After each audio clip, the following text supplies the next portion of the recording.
কোটা সংস্কার আন্দোলনে যেসব ছবি সামাজিক যোগাযোগ মাধ্যমে ঝড় তুলেছে তার মধ্যে অন্যতম প্রিজন ভ্যানের সামনে এক তরুণীর রুখে দাঁড়ানোর দৃশ্য। বিশ্ববিদ্যালয়ের বড় ভাইকে বাঁচাতে দুঃসাহসিক সেই দৃশ্যের জন্ম দেন নুসরাত। সব ধরনের অপরাজনীতির প্রভাবমুক্ত দেশ করার স্বপ্ন শিক্ষার্থীদের চোখে। প্রিয় নাম্বার সেট করে বিকাশে সেন্ড মানি করুন ফ্রি।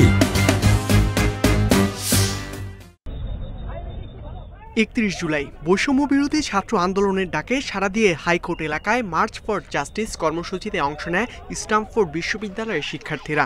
ছিলেন আইন বিভাগের নূর হাসান, অণুজীব বিজ্ঞান বিভাগের নুসরাত নূর সহ অসংখ্য ছাত্রছাত্রী। হঠাৎই পুলিশের ধরপাকড় শুরু হয়।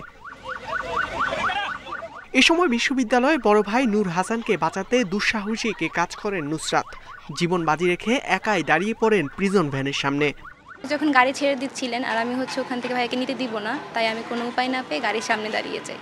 পরবর্তীতে ওখানে প্রায় 8-10 মিনিট অবস্থান করার পর যখন আমাকে ওখান থেকে সরাতে পারছিলেন না, পরবর্তীতে তিনি আবার লেডি পুলিশ কল করেন এবং ওখান থেকে আমাকে টেনে হিঁচড়ে নিয়ে যান।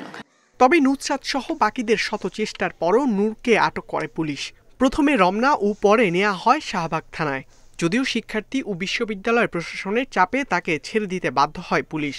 আমার গলায় আইডি কার্ড দেখছেন কিংবা আমার মাথায় পতাকা দেখছেন, এই পতাকাটা বিগত 5 তারিখের আগে আমরা লাগিয়ে রাখতে পারতাম না। আমরা দিনে আন্দোলন করতাম, আন্দোলন শেষে আমাদের আইডি কার্ড এবং পতাকা আমরা পকেটে ঢুকিয়ে লুকিয়ে বাসায় যেতে হতো।